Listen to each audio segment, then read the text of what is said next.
سلا ممحيا شلومن سلا سناي ناقال لتقه سمونا ومدبنا مدب انت هاجر ساعة حاليو جمير الله قبل مون خمتول تلمده قاشا حيزنا لهم قريبنا لنا قاشانا قبر قرقس كيدايو قبر قرقس كيداي ما أخلاي كوميتي تجراي ديمقراطية وبارتن تكون لاستوديونا حدش يخوني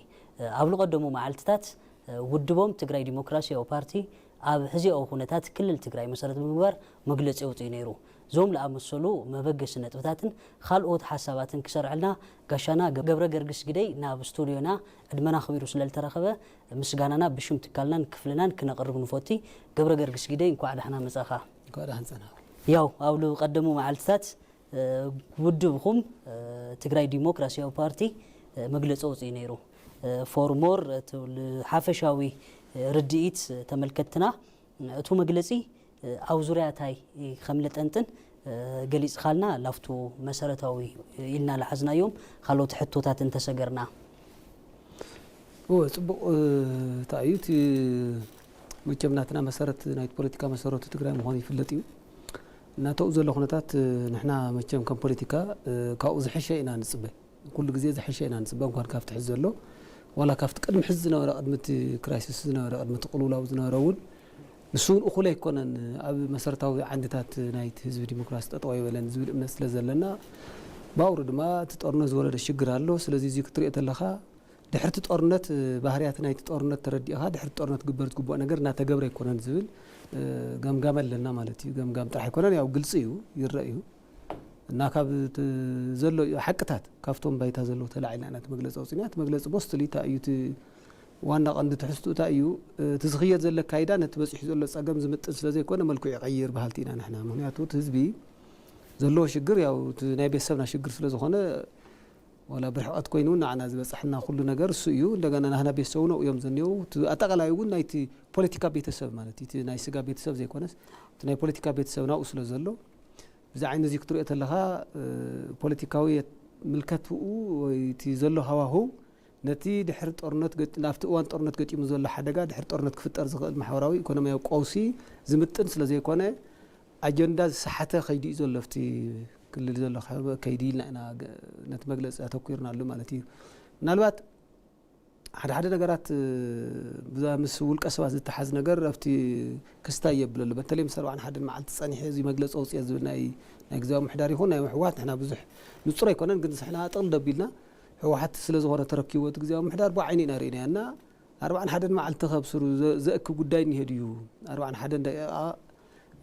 بتبيت بخال تفعل لي نجارات هو حزبنا هالوكاس من تايزيد اللي حدا قال أي بصراحة نوع مينتينز قبل دينا تدحرت أرنت زلوتي أرنت سلسلة معنا في اللواء قد ما أرنت ناي بروباغندا سرحيو هم طول هنا نفلتو أرنت بعلى أرنتيو دحرت أرنت كعمة نا قلولاوي أرنت ولد قلولاوي مالتيو سلازيزهم سلسلة معنا فازياتهم ننا بعلم زخنا بلحت كد اليومي مالتي أرنت أورد بلحت دنقرنا طرح يزدليو من الوقت تاي خو من نزلنا أرنت أبي يدلين ما زي كونس أرنت علامة زي نورا إذن بنهنا بودنا درجة مالتي بوليتيكاوي قال سمبر برتاو قال سي مفتح صقمات كخونه يخل ممص صقمات يزبل سلاز خدماتنا اتهم سلسته معرفات كنقومهم كلنا تقدم طورنت زنورون ودب بدم يقاموا نيريو ناب طورنت كوسدنا خل يوم زمام يا بروباغندا طيعته يكون زلو نالبات بصليه بستفالله زي تدليتون كوساتات يترأس له زبل مجلس يوص نير صار طورنت يلون مجلس اوص نيرو دحر طورنت كعاقدفو تناست طورنت كو تجميرو ግን ኪሳራ ይቀንስ ዝብል بستفالله ببزر هورنا ميديا عدل واخوم يخون بستفالله ميدياتات بمجلس درجة كنا نصنع هنا تناي بريتوريا وعلم مسمى أجن أو نسلام ما نمسب نحن ونزل لنا سلامي سلام أو تقال استاذ خلنا زي حويسنا طبق تقبلنا بس أجنا تقبلنا هنا أتليست نعنا بمنتهي يقولنا بمنتهي ربحنا يكون نتوزل الهزب أتليست أفوي تخوي سلام زبل عبي نتنسل خلنا مالتي أنا تأيو دحرتي سلام سمعنا تفتير زلهم حدار أجن حزون كابنا يقولك حتخطخ زوج أيقونه تهزون نحنا زي كونس تي نوكله ولا نصب ولا نحنا نوكله نبل هزون ستيل تايزلو أبسق بق أب تسفى مراس يزلو مالتي سدت بتعمي برتع يزلو بعلو كفتو زلو ميديات تقاس بعلو زحلف قليل يكونن كأون عقب دمان نحنا مردات لنا ببجزي خابط أبيا خورة دا خلنا يسوي خادر له زبل زيد حرت أرنت ولا حيل اللوت نجنا دحرت أرنت سدت توصي هو تخبى محاور السبناي مقطع العدلو almost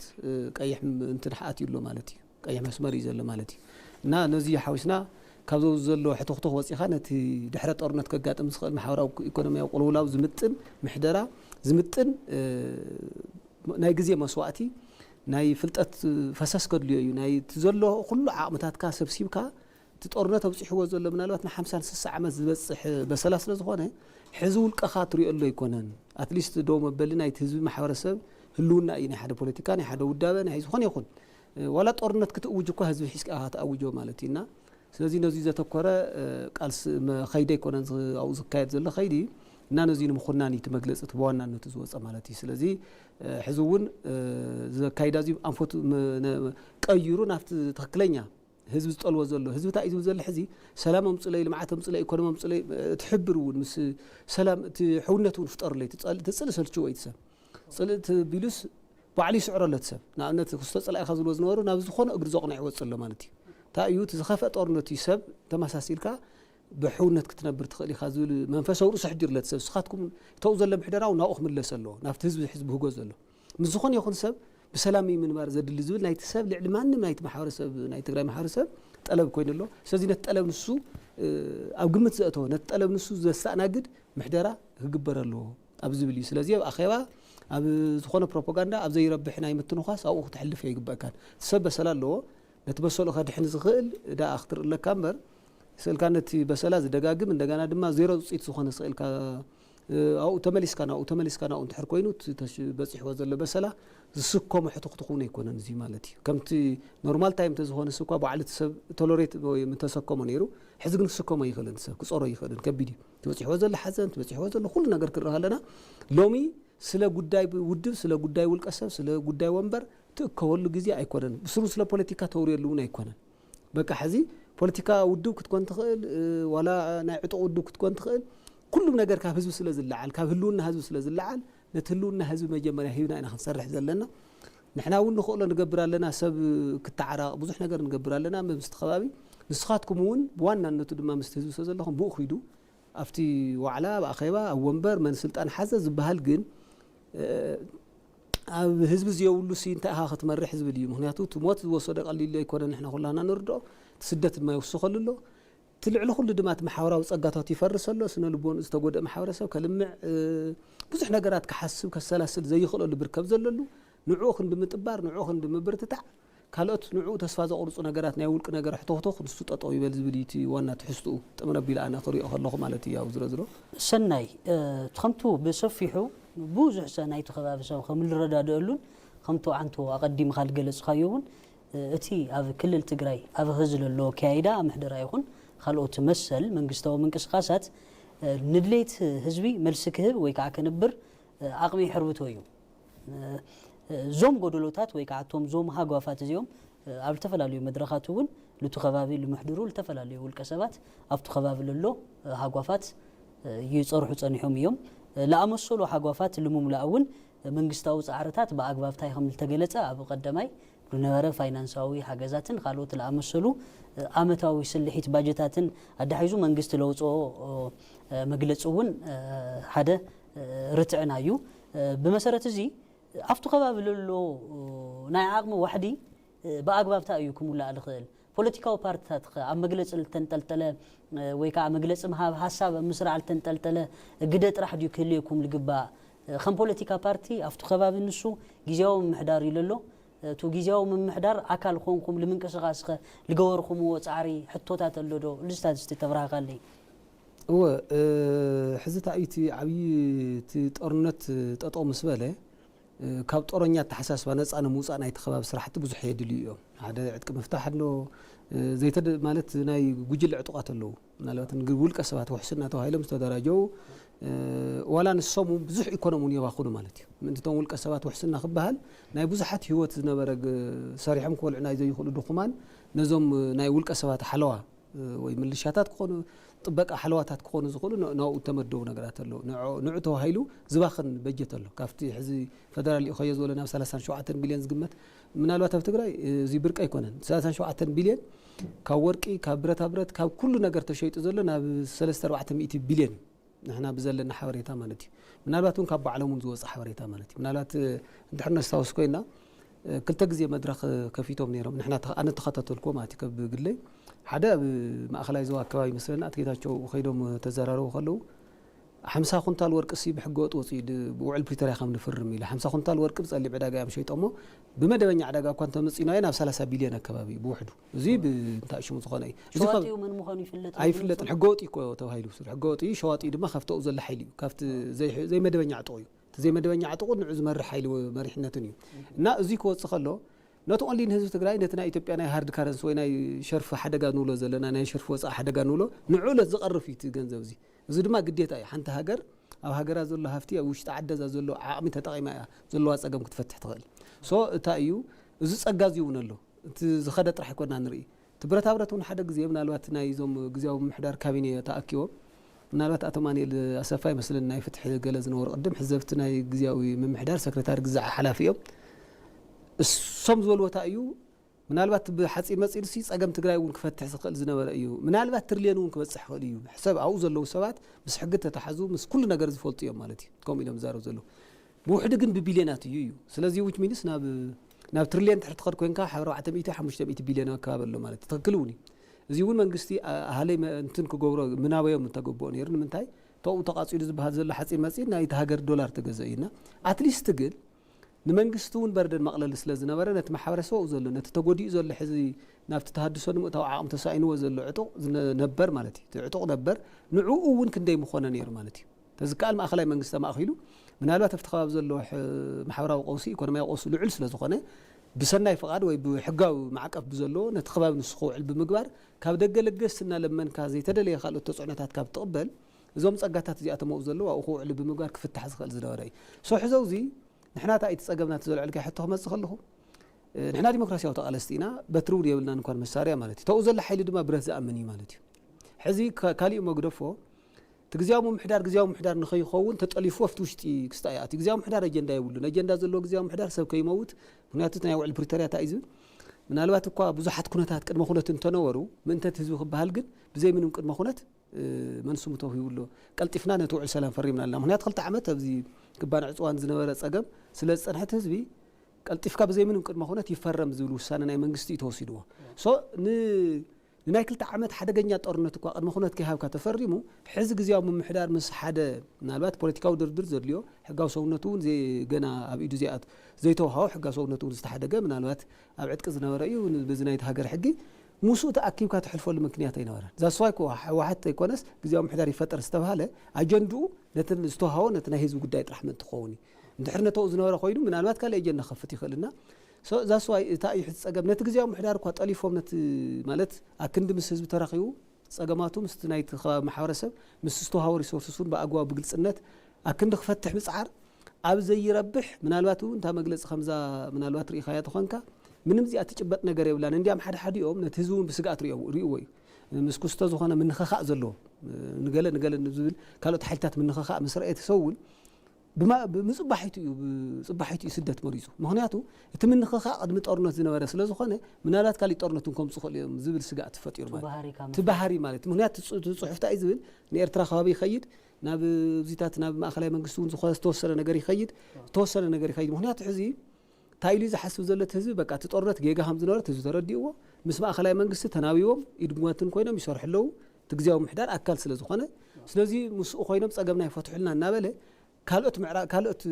ጎራታት መሲሎም ተራእዮም እና ነቲ ሓይሊ ሰብ ነቲ ስነ ልቦና ናይቲ ሰብ ኣዝዩ ይጎዲእዎ እቲ ኩነታት ስለዚ ንዓና ብኸምዚ ኣብ ሚድያ ወፂና ገለመለ ብምዝራብ ወይ ኣመል ወይ ገለ ኮይንና እውን ኣይኮነ ንዛረብ ዘለና እንታይ እቲ ዓብዪ ፀገም ኣብቲ ከባቢ ዘሎ ናይ ፀጥታ ኩነታት ግደፎነት ንዓና ነቶም ተዓጢቆም ዝነበሩ ምናልባት እውን በትናታቶም ናይ ጌጋ ባህላ ውሕስና ህዝብኹም ንባዕልኹም ኢኹም ተቃሊስኩም ዝበሃሉ ሰባት በብመዓልቲ ኣብ ቀረባ እዋን እኳ ኣነ ዝፈልጦ ሰብ ብቐረባ ብኣሰካፊ ክትገልጾ ብዝኸብድ ብኻራት ሓሪዱ ሞይቱሎ ማለት እዩ ኣብኡ ዝነበረ እዩ ኣብቲ ቃልሲ ማለት እዩ እና 4 ቆልዑ ገለ ከም ዘለዎ እዮም ኣባል ኣብ ሰይዶሞ ዘለዎ ተቆልዑ ፈልጦ እያ ኣነ ከምኡ ታዝወን ፈልጦ ብዙሓት ይሞቱ ኣለዉ እና እንታይ እዩ ስርዓትን ደንብን ኣይተመልሰን ናብቲ ከባቢ ሓደ እቲ ናይ ፕሪቶርያ ውዕል ከምፅኦ ዝግባእ ተባሂሉ ዝተሓሰበ ውሕስና ዜጋታት ክረጋገጽ እዩ ማንም ሰብ ከይነኽኦም እዩ ዝብልቲ ዋላ በቲኹን ዝኾነ ሓይሊ ተዓጠቐ ነቲ ንጹህ ዜጋ ከይነክእ እዩ ዝብል ድሕሪኡ ዘሎ ድሕርቲ ውዕል ፕሪቶርያ ወላ ዕጡቕ እንተነበረ እውን ንጹህ እዩ ማለት እዩ ምክንያቱ ሕጊ ተልዩ ናይ ሕጊ ፍትሒ ስግግር ዶ ወይ ናይ ሕጊ ስርዓት ዶ ክሳዕ ዝመፅእ ምንም ወንጀል ዝበሃል የውልን ያውት ናይ ዝዳን ሓይል ክሻዕ ዝዳን መንገዲ ስካዕ ዝፍጠር ሰላማዊ ህይወት ክነብር እዩ ዝብል እና ንዕኦም ናይ ፈቀደን ኩነታት ተባይታ ሕዚ ሓደ ካፍቲ ፕሪቶሪያ ዘረጋገጾ እንታይ እዩ ዕጡቃት ሕገወጥ ዝኾኑ ማለት ዘይሕጋውያን ዕጡቃት ዝበሃሉ ወይቶም ቅድም ኢሎም ዝዋግኡ ዝነበሩ ናብ መደበኛ ስርሖም ዘይምምላስን ናይ ውሕዳት ሰባት ዓጀብቲ ኮይኖም መቕጻሎምን ምናልባት እውን ቶም ገለ ውሕዳት ፖለቲከኛታት ቅድም ክዘጥፍዎ ጥፋእ ስለ ዘሎ ውሕዳት ሰባት ትንክፍዎም ከለዉ በቶም ሓይልታት ሳቶም ገይሮም ናይ ምጥቃዕ ምናልባት እውን ትሕዘብ ትግራይ ንሕና ንከታተሎ መብዛሕትኦም ቶም TDF ዝነበሩ እዮም ዝቕተሉ ዝውቅዑ ትሕዝበልካ እውን ከምኡ እዩ ነይሩ እና ንምንታይ እዩ እንትሕይልካሲ ንሳቶም ኣብቲ በረኻ ዝእተወሎም ዝነበረ ቃል ኣባይታ ምሳእንዎ ምስ ውልቀ ሰብ ወይ ምስቶም ኣመራርሓ ሓይልታት ምግፋጥ ጀሚሮም ሶዝ ናታቶም ምግፋጥ ድማ ብቐሊሉ ከም ናህና ዝምለስ ኣይኮነን ወይ ንስኻ ከምዚ ኢኻ ወይ ስኻ ባንዴኻ ትብሎ ኣይኮነን ቅድሚኦም ፈንጂ ዝረገፀ ስለ ዝኾነ ነቲ መልሲ ንሱ መልሲ ክስእኑ ከለዉ ያው ጥቃዕት ይብፅሕ ኣሎ ማለት እዩ ናዞም ኩነታት እዚኣቶም ዘይርጉዕ ኩነታት ብምህላው ትናትና ዓቕሚ ናትና ጥራሕ ኣይኮነን ኣብዚ ብዙሓት ሓይልታት ኣለዉ ግዜያዊ ምሕዳር 2013 ዝነበሩ ብጣዕሚ ነቲ ህዝቢ ብቕኑዕ መንገዲ ዝሰርሑ ዝነበሩ ክንብሎም ንኽእል ንጹሃት ዝኾኑ ሰባት ኦልሞስት ኣብ ጥቕሚ ከይውዕሉ ፀጋ ትግራይ እዮም ነይሮም ፀጋ ተኸባቢ እዮም ነይሮም ዓዶም እዩ ቤተሰቦም እዩ ክደግፍዎም ይኽእሉ ግን እቲ ኩነታት ነዚኦም ድማ ብዝያዳ ዝጎድእ ዝፈቅድ ኩነታት ብዘይ ምዃኑ እዩ ሕዚ ኩሎም ሓይልታት ተበታቲኖም በብናይ ዓለም ስምዒት ክዛረቡ ዝገብር ዘሎ ማለት እዩ ምክንያቱ ከወሃሃዶም ዝኽእል ናይ ሰላም ባይታ ይተፈጥረን ብቕዓት የውልን ነዚ ዝገብሮ ዘሎ ድማ ምናልባት ፅድሕ ዝበለ ሓይለኡ ዘሎ ነቲ ወላ ብማእኸላይ መንግስቲ ፅኢት ተገብረሉ ግዜያዊ ምምሕዳር እውን ምስ መንግስቲ ኢድ ጓንትን ኮይኑ ክሰርሕ ምስቲ ሕገ መንግስቲ እውን ሓቢሩ ክሳነ ተባሃለ ሰራራሕ ብካልኦት መምርሕታት ስጋ ክሱ ዝኣተወሉ ኣለዉ እዚ ደሞዝ ምክልካል ገለ መለ ካብ ሕገ መንግስቲ ወፃእ እናሃለዎ ተኸስና ቶምኡ ዘለዎ ሓይልታት ነባራት ናይ ፀጥታ ሓይልታት እዮም ከባቢ 3000 ሓይሊ ሰብ እዮም ነባራት ፕሮፌሽናል ፖሊሲ ንሶም ብምክልካሎም እቲ ናይ ፖሊስ ስነ ምግባር ስለዚ የለፍቲ ከባቢ ማንም ሰብ ከጥቃዕካ ይገብር ኣሎ ማለት እዩ እዚ ሕዚ ካብ መምርሒ ወፂኡ እቲ ግዜያዊ ምሕዳር ግን ንግዜያዊ ነቲ ሕገ መንግስቲ ነቲ ቋሚ ሕገ መንግስቲ ክሳነ ምስኡ ተሳኒ ክሰርሕ ካብ ፌደራል ንዝህሉ ድጋፍን ርእቶታ ማለት ምትሕግጋዝን ምንቕቓፍን እውን ብሰላማዊ መንገዲ ክቕበል ኢና እሱ ተተግበረ ሕዚ እውን ቶም ክልውጡ ዝኽእሉ ቶም ኢነርጂ ክኾኑ ዝኽእሉ ጉልበት ክኾኑ ዝኽእሉ ሓይልታት ብደገ ኮይኖም ተመልከቲ ጓነት ኮይኖም ክሪኡ ይገብሮም ኣሎ ማለት እዩ ናትና ውድብ እውን ሞስት ፕሮባብሊ ኣብ ጦርነትን ቅድሚ ጦርነትን ሒዙ ዝተዋግአ ውድብ እዩ ምናልባት ግን ዘለና እንታይ ባህልቲ ኢና ሓሳብ የሽንፍ እዩ ዝብል ዲሞክራሲያዊ ስነ ሓሳብ ስለ ዝሕዝ ሓሳብ ዝግዘአሉ ሓሳብ ዘሽንፈሉ ባይታ ብዘይ ምፍጣር ግን ኣብቲ ከባቢ ብርግጥ እንገብሮ ነገር ኣሎ ሓቂ ንምዝራብ ኣብኡ ከባቢታት እንቀሳቐሱ ሰባት ኣለዉ ኩነታት ናይቲ ከባቢ ተኸታቲልና ከምዚ ብሚድያ ምቅላዕ እንደገና እውን ስልኪ ኣዊና እምበር ደው ኢልካ እውን ብፓርቲ ደረጃ እዚዩ ከምዚ ተዝኾን ምባል እውን ምኮራታት ኣሎ ግን ፈቃደኛ ዝኾነ ሓይሊ የለን ኣብቲ ከባቢ ሰናይ ላፍቱ ካልኣይ ሕቶ ቅድሚ ምእታዬ ካፍቶም ላገለጽናዮም ልመጻና ነገራት ብትሪሊየን ለኣክል ገንዘብ ሓጭንን ሓፂነ መፅንን ልድረኽ ናይ ንግዲ ምንቅስቓስ ሃልዩ ያው ከምቱ ልፍለጥ በርባዕትኡ ሸነኽ ኦፍ ኮርስ ገለ ምሽላኻት ክህሊ ይኽእል እንድዩ መንግስት ልሕልየሉ ኣግባብ እዩ ለሎ ኣብቱ ከባቢ ለሎ ሓይሊ ለኣመሰሉ ንብረታት ትሸጥተሎ ላበታተነ እዩ ክሸጦም ልኽእል ላበታተነ ተሸይጡ ማለት ደሞ ቱ ንግዳዊ ምልውዋጣት ቱ ፍቓዳት ወከዓ ቱ ናይ ንግዲ ፍቓዳትን ካልኦት ለኣመሰሉ ሌጋል ሪኳየርመንትስን መሰረት ገይሮም እዮም ዝስርሑ ስለዚ ዞም ለይሕጋዊ ካይዳታት ናይ ህዝብ ንብረት ወይ ከዓ ናይ ህዝብ መርብሕ ክኾኑ ዝኽእሉ ነገራት ብሕጋዊ ኣግባብ እዮም ለይሕጋዊ ስራሕትታት ዝስራሕ ኣለዉ ስለዚ እዚኦም ብምቁፅፃር መዳይ እስኻቱም ብውልቂ ስፔሲፊካሊ ትፈልጥዎም ሰባት እንተልዩ ከም ትግራይ ወይ ከዓ ከም ትግራይ ዲሞክራሲያዊ ፓርቲ ናይቱ ማሕበረሰብ ተሓለቕቲ ከም ምዃንኩም እውን ምክንያቱም ዕላማኩም ንሱ ከም ምዃኑ እውን እቱ ንግዳዊ ምንቅስቓሳት ኣብ ምግላጽ ለምሳሌ ካብ ክልል ትግራይ ክሳዕ ፌደራል ወይ ከዓ ዋና ከተማና ኣዲስ ኣበባ ልዘለቕ ናይ ንግዲ ሰንሰለት ከምለሎ ይልረአየኒ ኣሎ ኸዛኣነ ቱ ሓፂነ መፅን ተፅዒኑ ትመፅእ ተሎ ላብ መምኸኽቲ እዩ ልመፅእ ቶም ለምኽኹ ከባቢታት ኣበይ ከባቢ እዮም ዝርከቡ ብሓደ ሸዓኸ ከመይ ላበለይቱ ኣቕሓ ልወፅእ ኣሎ ስለዚ ቱ ሕጋዊ ሽፋን ዘለዎ ለይሕጋዊ ስራሕ ወይ ከዓ ዝርፍያ እዩ ሞ ዝስራሕ ኣሎ እሞ እዞም ነገራት እዚኦም ልልምልከቶም ናይ ፀጥታ ኣካላት ቱ መዝነት ኣብ ንግዲ ዙርያ መዝነት ወሲዶም ክሰርሑ ምስሉ ክእሉ ኣካላት ለለኩም ንምስራሕ ለለኩም ተወግሶ ክንደየና ኢላ ኣክል ሰፊሕ እዩ ሜቢ ለይተዋሃበኩም ዕድል እንተልዩ እውን ዞ ኣጋጣሚ ዝተጠቒምካ ልልምልከቶ ኣካል መልእኽቲ ተሕልፍካ እንታይ መስለካ ኣብዚ ሃገር ስፍሕ ዝበለ ናይ ፀጥታ ዘይምርግጋዕ ከባቢታት ኣለዉ ሕዚ ምናልባት ዞም ከምዚ ዓይነት ንግዲ ዝንቀሳቐሱ ሓይልታት ብዙሕ ግዜ ቀለልት ኣይኮነን ኣብ ሓደ ከባቢ ስለ ዘለዉ ኣብኡ ጥራሕ ኣይኮነን መዋቕሮም ይሰግር እዩ ዋላ ባሕሪ ላይ ይሰግር እዩ ንኣብነቶም ወርቅስ ብሕገወጥ ብግመል ብግዛዕ እናገበሩ ብሱዳን ኣከባቢ እዮም ዝኸዱ መብዛሕትኡ ሕዚ ኣብኡ ዘሎ ትግራይ ውሽጢ ዘሎ ኣብ ሱዳን መዋቕር ኣለዎ ኣብ ኩሉ ከባቢ መዋቕር ኣለዎ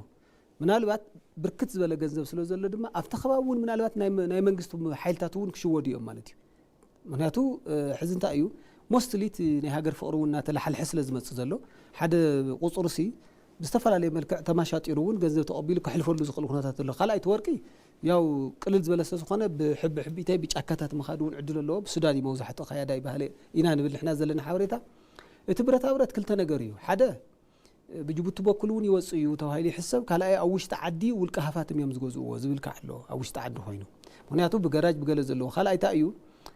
ኣብ ዝሓለፈ 2 ዓመት 3-4 ዓመት ኣብ ትግራይ ዝነበረ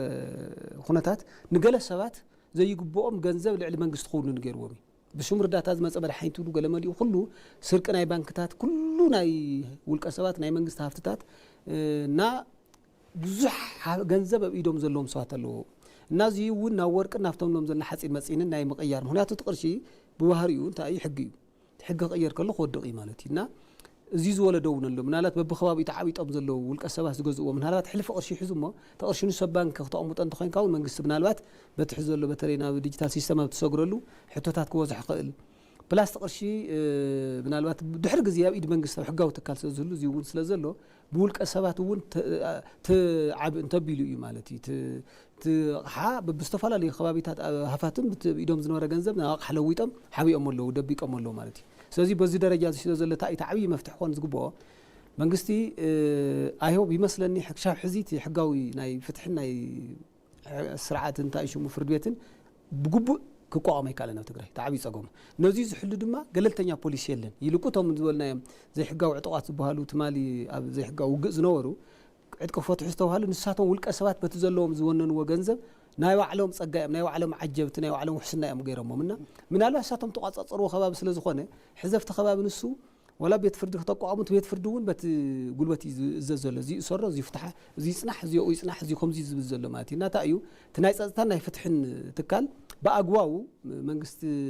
ፌደራልን እቲ ናይ ክልል ግዜያዊ ምሕዳርን ብምንታይ እዩ ዝፍታሕ ዝብል ነዞም ንብሎም ዘለና እቲ ወርቂ እኮ ብሄራዊ ባንኪ ባዕሉ እኮ የፅንዕዎ ወርቅስ ብሄራዊ ባንኪ የፅንዕዎ በወይ ከም ዝወፀውን መረጃ ኣለዎ ግን እንታይ እዩ ነዚ ንምዕጋት ነዚ ንምቋም ዝኣክል ዝብል ናይ መረጃ ሕፅረት ኣይኮነን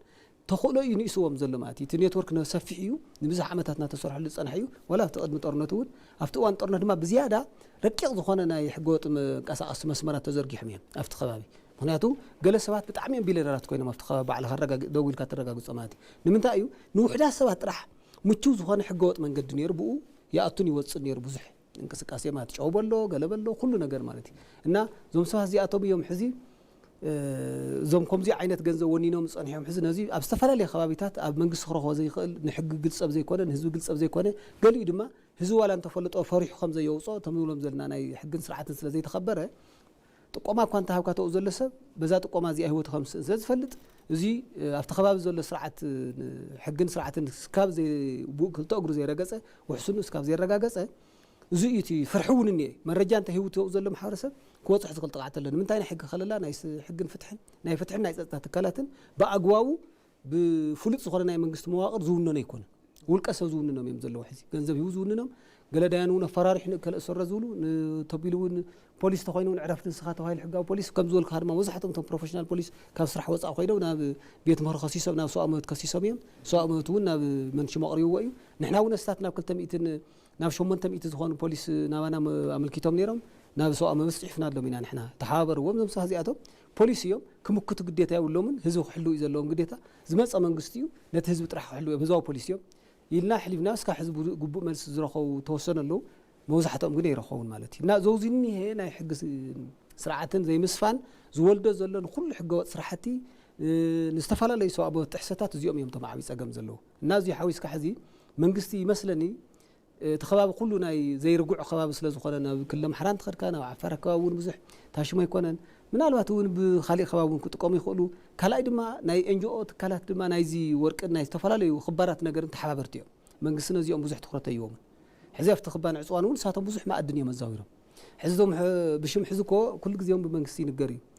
كنا أتينا يقولوا ما مسأتوا قد من متبز بالنافذ بيت رخومني جن كنا أتيو جوايو لمن تأم حزام موز خالي زبز حكافت حزام موز أتو حيال نقدي زخون زلماتي عشت ورك موز حتو بزن ناي بشمت جورسان ناي تكاله زمس سلا زي فتش ناي فولي كلا سزلون بو أبيلي زنك أساس موز حتو بو يو تي أفتخاب زنك أساس تحت تطرني فوقن تزول خبز حلف خلت سلسة عمت تفترة زي حجاو من جدي من قصة قطع صار زي وصح حجنا بو يزوج زل حزم مالتي سزي تأيو كله تفتخاب زنك أساس زلون نحجن سرعة زجزاء مهلاون زي مهلاون زرقاقص بوقع أخل عقبي يدلي زيد ما من قصة خسر حيقبأ هناتو سكحوني إذا أكل هفتي بترلينا هزقمت هفتي تهاجر زي تفولت أنت حد وص خير تهاجر تورر لا مالتي لا ولا تتدفر لا مالتي حدا سو ورار تمسكو هفت خور ريز متصمر من لا تمرت تشكي مخص ديكون صوت أيو تي ورار نيه زورار زي بمن يفصم تاني بزم بشم جور سنة زاتو بشم توز تفترة زي حجاونا يسلس تعبت مواقر بزي زخد زلو نزي ياو زعجس صنعتون يدليو قلوتون مواقرون مزرك حيدليو مالتي ያው ከዚ ናይ ድሕንነት መስሪያ ቤት ሓድሽ መዝነት ዝሓዙ ክቡር ሬድዋን ሁሴን ላፍቶ ባይታ መጽኦም ኣለው ብዘጋጣሚ እዚ ናይ ፖሊስ ኣካላት እውን ዙ መልእኽቲ እዚ ብኣግባቡ ልክበጽሕ ንሕና እውን ልግበአና ስራሕ ክንሰርሕ ንጽዕሪና ያው ኣብ ልቀደሙ ግዜታት ኣብ መዓልታት ኣብ መንግስትን ናፍቱ ጊዜያዊ ምሕዳር ኣብ መዝነት ዝርከቡ ሰባትን قال متحلفات تفطيرهم نيرهم ناي منجست مجلس تستوسوا يخا دركي الله بتميت الحساسة بيلن بتميت الحساسة بيلن تبعلت له أنصاره مجلس الله بتقول تجلس كاف شو عن شو عتن الخف دركي الله تميت الله لبل مجلس يوصينا يرويو زونا جرزي بأقبل التفلالي أكلات يتمتوا زوم نجارات زيهم لا إن كان حبان لا بخلوت ملستاتن سجيرهم محبرسب حساي يكون لابلي قبا حسيا لك ستاح ويك على تموليشو الكمت بعلو الخاله بريوم عبل قدمو معلتاتو ون افدا استوديو كاف ترخبنا لا قد مخلت سلسته معلت دمو بسوشيال ميديا كزور لرأنا يو نجر نيرو اول دامتي تحت سيمينتو لتفلالي مسارحتات توم ማእኸላይ رحقت لغعاز ويك ማእኸላይ አቅም ለለው مسارحتات ተረኺቦም እዮም أفتو قبابي للو نجر بأقباب تايو لقلت خملزي يوم لأمسلو ناي قالاتن ناي خالوت مسل نجراتن مسارحي أفتو قبابي ما بقصي غيره لو الخون قباب دحر علم قوينو ناي ذا هجر ناي دحن النتن ناي سلامن زعبا حطهم لك توشتلات يومو حفشوا مجلسيون مفتحيون تاي خون يقبع ليفل حساب سريع خالنا لافتو مزازمين انتقلنا صبو حزيتي تميات درقي قال ملازبل كل كاب ناي كافت ناي محدرا ودقت زمصينا نوصلهم معنات انت مسلكا يدنا كلنا حزي تغمغيمو نز حزب زي نز عمت زي منالبات نقصل سلام زي كاوز فرب برغراችን ላይ እዚ ድርቅ መን ይወሊድ ወን ድሕሪልና ተፈጥሮ ጸለወ ኢለ ዝግምግም ኣነ ሞስትሊ ካብ 15% ይበልጽ ሓደ ናይ ሓይሊ ሰብ ምልሕላ ምድካሚ ሕዚ ከመይ ኮይኑ ሓደ دركيو ما واحد مالتي سو من الوقت مس تفطرو مس فطار استحازين سو نحدقومو